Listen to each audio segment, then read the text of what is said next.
தேமுதிக கட்சியினுடைய பொதுச் செயலாளர் பிரேமலதா விஜயகாந்த் அவர்கள் எந்த ஒரு செய்தியாளர் சந்திப்பு நடத்தினாலுமே கூட்டணி பற்றிய கேள்விகள் வரும்போது ஜனவரி 9 நாங்க கடலூர்ல மாநாடு போடுறோம், அன்னைக்கு தான் நாங்க அறிவிப்போம், கூட்டணி பற்றி அப்ப சொல்றோம் அப்படின்ற மாதிரி அவங்க எல்லா செய்தியாளர்கள் சந்திப்புலையும் குறிப்பிட்டிருந்தாங்க. ஆனா கடலூர்ல நடந்த மாநாட்டுல அவங்க அலைன்ஸ் பத்தி சொன்னாங்களான்னு கேட்டா சொல்லல. அவங்க என்ன சொல்லியிருக்கிறாங்க அப்படின்னு பாத்தீங்கன்னா, பிரேமலதா விஜயகாந்த் அவர்கள் இப்போ வரைக்கும் நாங்க அலைன்ஸ் பத்தி நாங்க யார் கூட அலைன்ஸ் போனா சரியா இருக்கும் அப்படின்றத நாங்க யோசிச்சு வச்சிருக்கோம். பட் ஆனா கரெக்டான நேரத்துல தான் நாங்க அதை ரிவீல் பண்ணுவோம். மக்கள் கிட்ட நாங்க அதை அப்பதான் சொல்லுவோம். எந்த கட்சியில நாங்க கூட்டணி அமைக்க போறோம் அப்படின்றத கிட்டத்தட்ட முடிவு பண்ணியாச்சு. ஆனா அதை நாங்க சரியான நேரத்துக்காக காத்திருக்கிறோம். சரியான நேரம் வரும்போது அறிவிப்போம் அப்படின்ற மாதிரி குறிப்பிட்டிருக்கிறாங்க. அது மட்டும் இல்லாம ஸ்டேட் கவர்மெண்ட்டும் சரி, சென்ட்ரல் கவர்மெண்ட்டும் சரி, அவங்களுடைய அலைன்ஸ் பார்ட்டிஸ் யாரெல்லாம், அவங்க அலைன்ஸ் யார் கூட எல்லாம் வைக்கிறாங்க அப்படின்றத அவங்களே அறிவிக்காத போது நாங்க ஏன் அறிவிக்கணும் அப்படின்ற கேள்வியும் எழுப்புறாங்க.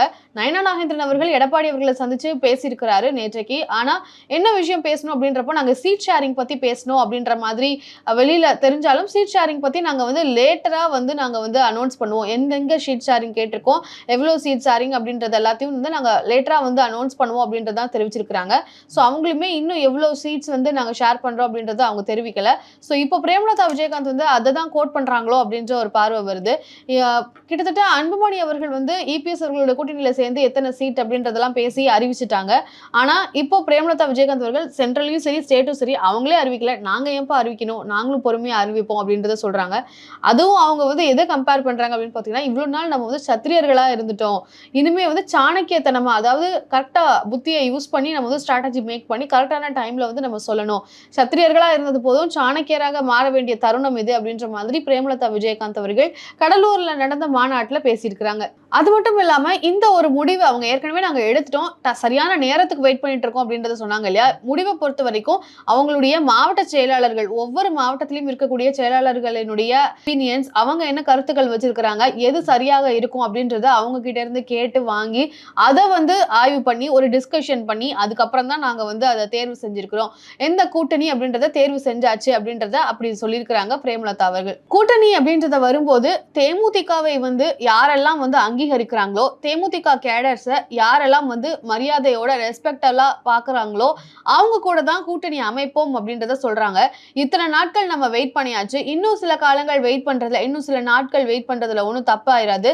அதுதான் நம்ம சத்திரியராக வாழ்ந்தாச்சு, சாணக்கியராக நம்ம இனிமே யோசிக்கணும் அப்படின்ற மாதிரி சொல்லியிருக்கிறாங்க.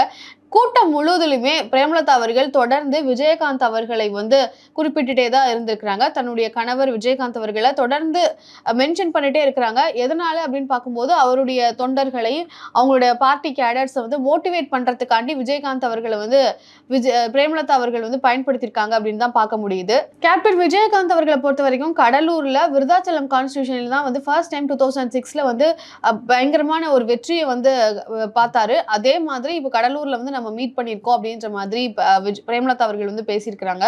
இந்த கட்சியை பொறுத்த வரைக்கும் கேஸ்ட், ரிலிஜியன் அப்படின்னு எல்லா பிரிவினைகளுக்கும் அப்பாற்பட்ட ஒரு கட்சி அப்படின்ற மாதிரியும் அவங்க தெரிவிச்சிருக்கிறாங்க. இந்த ஒரு எலெக்ஷனை பொறுத்த வரைக்கும் வெற்றி கூட்டணியில் தேமுதிக இடம்பெறும். நம்ம இருக்கக்கூடிய கூட்டணி அப்படின்றது அந்த கட்சி தான் வெற்றியை சுவைக்கும் அப்படின்ற மாதிரி பேசியிருக்கிறாங்க. ஸோ அது அவங்க திமுக கூட போறாங்களா, அதிமுக கூட போறாங்களா அப்படின்ற ஒரு குழப்பம் வருது. சத்திரியராக இருக்கணும் அப்படின்னு சொல்லும் போது அன்புமணி அவர்களும் நம்ம சத்திரியர்கள் அப்படின்ற மாதிரி எல்லாம் பேசியிருக்கிறாரு.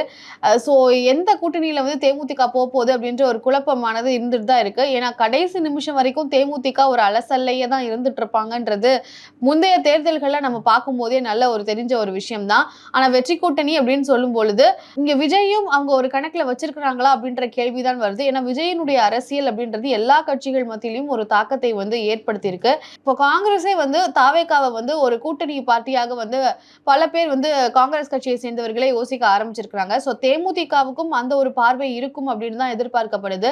ஏன்னா காங்கிரஸே தொடர்ந்து நம்ம திமுகவோட கூட்டணியில பல ஆண்டு காலமா நம்ம கூட்டணியில இருந்துட்டு இருக்கோம். இருந்துமே நம்மளுக்கான அங்கீகாரம் அப்படின்ற சரியானது கிடைக்கல அப்படின்றது பல தொண்டர்களினுடைய எண்ண ஓட்டமா இருக்கு. சோ அந்த ஒரு எண்ண ஓட்டம் எல்லாமே மாற்றி அமைக்கணும் அப்படின்னா தாவேகா கூட வளர்ந்து வரக்கூடிய புதிய கட்சி கூட தொடங்கும் போது அது வளரும் போது நம்மளும் வளரலாம் அப்படின்ற ஒரு எண்ணமானது காங்கிரஸ் தொண்டர்கள் மத்தியில இருக்கிற மாதிரி தேமுதிகவுக்கும் போற வாய்ப்பு இருக்கு. ஆனா தேமுதிகவை பொறுத்த வரைக்கும் தொடர்ந்து ஒரு 10 ஆண்டுகளுக்கு மேல வந்து தொடர்ந்து தோல்வியவே பார்த்துட்டு இருக்காங்க அப்படின்றப்போ இந்த முறை அவங்களுக்கு ஒரு வெற்றி கனி அப்படின்றது கண்டிப்பா தேவையான விஷயமா இருக்கு.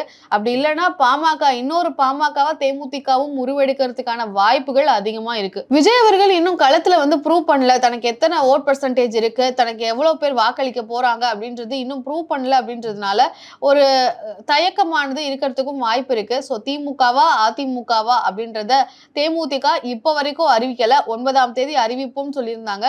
ஆனா அறிவிக்காம நாங்க வந்து சாணக்கியத்தனம் காட்டுறோம் அப்படின்ற மாதிரி பிரேமலதா அவர்கள் பேசியிருக்கிறாங்க. தேமுதிகவுமே வந்து இப்போ தேமுதிக கூட்டணி அறிவிக்கல அப்படின்றதுலாம் ஒரு பக்கம் இருந்தாலும் அன்புமணி அவர்கள் தன்னுடைய கூட்டணி கட்சி அப்படின்றது இந்த முறை அதிமுக என்டிஏ அலைன்ஸ் தான் அப்படின்றத வந்து தெரிவிச்சிட்டாரு.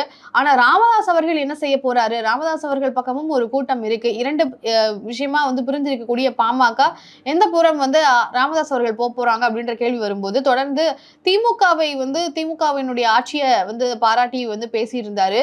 ஸோ திமுக கூட கூட்டணி போறதுக்கான வாய்ப்புகள் ராமதாஸ் அவர்களுக்கு வந்து இருக்கு. அதாவது ராமதாஸ் அவர்கள் திமுகவை தான் கன்சிடர் பண்றாரு அப்படின்ற பேச்சுல அடிபட்டுச்சு. ஆனா யூனியன் மினிஸ்டர் அமித்ஷா அவர்களுடைய அறிவுறுத்தலின்படி பாஜகவை சேர்ந்த ஒரு கேடர் தைலாபுரத்துல ராமதாஸ் அவர்களை சந்திச்சிருக்கதாக டிஓஐக்கு டைம்ஸ் ஆஃப் இந்தியாவுக்கு வந்து பிரத்யேகமாக செய்திகள் வந்து கிடைச்சிருக்கு.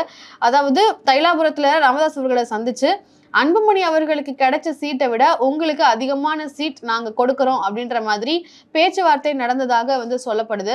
ஸோ இதன் அடிப்படையில ராமதாஸ் அவர்கள் ஏற்கனவே அதிமுக பாஜக கூட இணைந்து அன்புமணி அவர்கள் இணைந்தது அப்படின்றது அவருக்கு ஒரு இன்னலை வந்து ஏற்படுத்தியிருக்கு. ஸோ அதெல்லாம் சரி செய்யற வகையில சில பேச்சுவார்த்தைகள் வந்து நடந்திருக்கு. அவர் கேம்பெயின் பண்ற இடத்துல நீங்க சேர்ந்து கேம்பெயின் பண்ண அவசியம் இல்லை, அவர் ஸ்டேஜ் பகிர்றாரு அப்படின்னா நீங்க அங்க வரணும்னு அவசியம் இல்லை. ஸோ அந்த மாதிரியான சில பர்க்ஸ் வந்து ராமதாஸ் அவர்களுக்கு பாஜக தரப்புல இருந்து பேசப்பட்டதாக செய்தி வருது. அது மட்டும் இல்லாம நாங்க ஏற்கனவே பாமகக்குன்னு ஒதுக்கின சீட்ஸ்ல இருந்தே உங்களுக்கு அவரை விட அதிகமான உங்க பையனை விட அதிகமான சீட் வந்து தரோம் அப்படின்ற மாதிரி பேச்சு வார்த்தை நடந்ததாக செய்தி வந்து கிடைச்சிருக்கு. 2021 பொறுத்த வரைக்கும் 23 சீட்ஸ் கொடுக்கப்பட்டு அதுல 5 சீட்ஸ்ல தான் வந்து பாமக வந்து வெற்றி பெற்றிருந்தாங்க என்டிஏ கூட்டணியில. இருந்தாலுமே பாமகவினுடைய நிறுவனர் ராமதாஸ் அவர்கள் என்டிஏ கூட்டணியில இடம்பெறணும் அப்படின்னு சொல்லி நரேந்திர மோடி அவர்கள், அதாவது அமித்ஷா அவர்கள் நரேந்திர மோடி அவர்கள் வந்து ரொம்ப கீனா இன்ட்ரெஸ்டோட இருக்கிறதாக செய்தி வந்து கிடைச்சிருக்கு. ஸோ அவங்கள பொறுத்த வரைக்கும் ஃபவுண்டர் ராமதாஸ் அவர்களும் என்டிஏ கூட்டணியில இடம்பெறணும் அப்படின்றது வந்து ரொம்ப உறுதியா இருக்கிறதாக சொல்லப்படுது.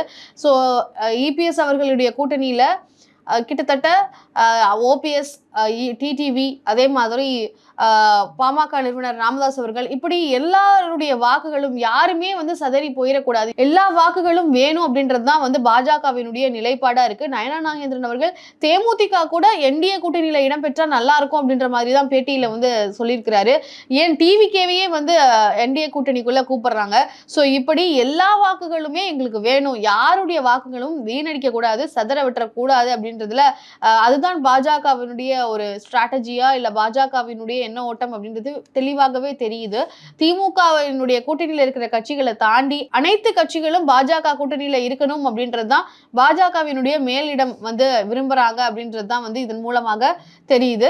சோ பாமகவினுடைய நிறுவனர் ராமதாஸ் அவர்கள் திமுகவை தேர்ந்தெடுக்க போறாரா இல்ல பாஜகவை தேர்ந்தெடுக்க போறாரா அப்படின்றத பொறுத்திருந்து பார்க்கலாம். ஏன்னா ராமதாஸ் அவர்கள் தொடர்ந்து திமுக கூட்டணியில அவங்க இடம்பெற்றிருந்த போது அவங்களுக்கு தேவையான விஷயங்களை கலைஞர் ஆட்சியில எப்படி நிறைவேற்றினாங்க அப்படின்றத பத்தி பேசியிருக்கிறாரு. பாமக வந்து உறுதுணையாக திமுகவினுடைய கூட்டணிக்கு இருந்ததாகவும் அவர் வந்து தெரிவிக்கிறாரு. சோ இந்த விஷயங்கள் எல்லாம் பேசும்போது திமுக கூட்டணி தான் அவர் விருப்பம் செலுத்துறாரோ அப்படின்ற ஒரு பார்வை வந்தது. இல்ல நீங்க திமுகவுக்குலாம் போயிடக்கூடாது, பாஜக கூட்டணிக்கே வந்துருங்க அப்படின்றதுதான் வந்து அமித்ஷா அவர்கள் மூலமாக ஒரு வலியுறுத்தப்பட்ட ஒரு செய்தியாக பார்க்கப்படுது. இந்த எல்லாம் கடந்து அன்புமணி அவர்களுக்கும் பாமக அவர்களுக்கும் நடுவில் பிரச்சனை இருக்கு. இதுல எப்படி சின்னத்தை வந்து ஷேர் பண்ண போறாங்க அப்படின்றதுதான். மாம்பழ சின்னம் அன்புமணிக்கு போகுமா, ராமதாஸ் அவர்களுக்கு போகுமா அப்படின்றதும் இருக்கு. ஸோ இந்த பிரச்சனைகளுக்கெல்லாம் தாண்டி ராமதாஸ் அவர்கள் யாரை சூஸ் பண்ண போறாங்க, தேமுதிகவும் யாரை சூஸ் பண்ண போறாங்க, யாரை சூஸ் பண்ணா சரியானதாக இருக்கும். ஏன்னா 2 கட்சிகளுமே வெற்றி கூட்டணியில இருக்கணும் அப்படின்றதுதான் வந்து அவங்களுடைய தனிப்பட்ட விதத்துல கட்சியினுடைய நலனுக்கு ஒரு நல்ல விஷயமாக அமையும். அவங்களுடைய வளர்ச்சிக்கும் வந்து அதுதான் வந்து சரியான விஷயமா இருக்கும். அப்படி இருக்கும் பட்சத்தில் அவங்க யாரை தேர்ந்தெடுக்க போறாங்க அப்படின்றத பொறுத்திருந்து பார்க்கலாம். தேமுதிகவும் சரி பாமகவும் சரி யாருடன் கூட்டணி அமைச்சா சரியாக இருக்கும் அப்படின்னு நீங்க நினைக்கிறீங்கன்றத கமெண்ட்ல சொல்லுங்க. நன்றி.